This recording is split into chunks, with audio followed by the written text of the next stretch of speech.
Hello viewers, welcome back to my cooking series. இன்றைக்கி சத்து மாவு எப்படி பண்ணுறதுன்னு பார்க்கலாம். இதுக்கு ராகி எடுத்து நல்லா ரோஸ்ட் பண்ணிக்கோங்க. 1/2 kg ragi, red rice 100 gram red ரைஸை நல்லா ரோஸ்ட் பண்ணிக்கோங்க. ஸோ நல்லா பாப் ஆகி வர வரைக்கும் நல்லா ரோஸ்ட் பண்ணிக்கோங்க. அண்ட் இதை தனியாக ஒரு ட்ரான்ஸ்ஃபர் பண்ணிக்கோங்க. ஒரு பிளேட்லேயோ ஒரு பாத்திரத்துலேயோ இதுலேயோ ட்ரான்ஸ்ஃபர் பண்ணிக்கோங்க. நெக்ஸ்ட் நம்ம 100 கிராம் சம்பா கோதுமை ஆட் பண்ணுறோம். இதையும் நல்லா ரோஸ்ட் பண்ணிவிட்டு அதே பாத்திரத்தில் சேர்த்துருங்க. நெக்ஸ்ட் பார்லி ஆட் பண்ணிக்கலாம்.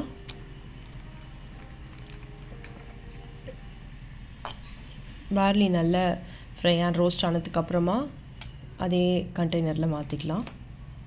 நெக்ஸ்ட் நம்ம பொட்டுக்கடலை. ஸோ இதில் இருக்கிற எல்லா இன்க்ரீடியன்ட்ஸுமே ரொம்ப nutritious, high in protein and good for kidney and other organs. And next is green கிராமையும் நல்லா ரோஸ்ட் பண்ணிவிட்டு அதே பாத்திரத்தில் ட்ரான்ஸ்ஃபர் பண்ணிக்கோங்க.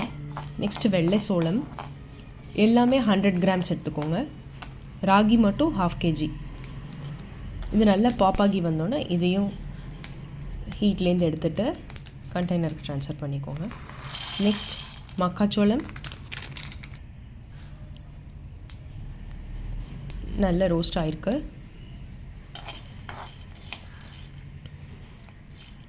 So this is a very healthy mix.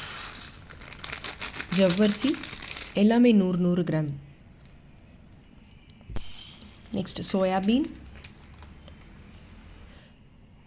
So நீங்கள் 200 கிராம்ஸ் கூட சோயாபீன் போட்டுக்கலாம் in case you want to have it as a high protein content.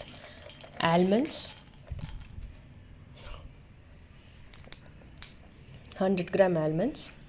Next 100 gram cashews. Next கொஞ்சம் ஏலக்காய். இது எல்லாத்தையும் சேர்த்து நல்லா கூலாகட்டும். ஒரு 1 hour வச்சுட்டு மாவு மிஷினில் போய் கிரைண்ட் பண்ணிங்கன்னா உங்களுக்கு ரொம்ப டேஸ்டியான ஹெல்த்தியான ஹோம்மேட் மிக்ஸ் ரெடி. பிரேக்ஃபாஸ்ட் சாப்பிட்ற அடம் பிடிக்கிற குழந்தைங்களுக்கு வெல்லம் மிக்ஸ் பண்ணி கஞ்சி வச்சு கொடுங்க. ட்ரை பண்ணி பார்த்துட்டு எப்படி இருக்குன்னு சொல்லுங்கள். தேங்க்யூ.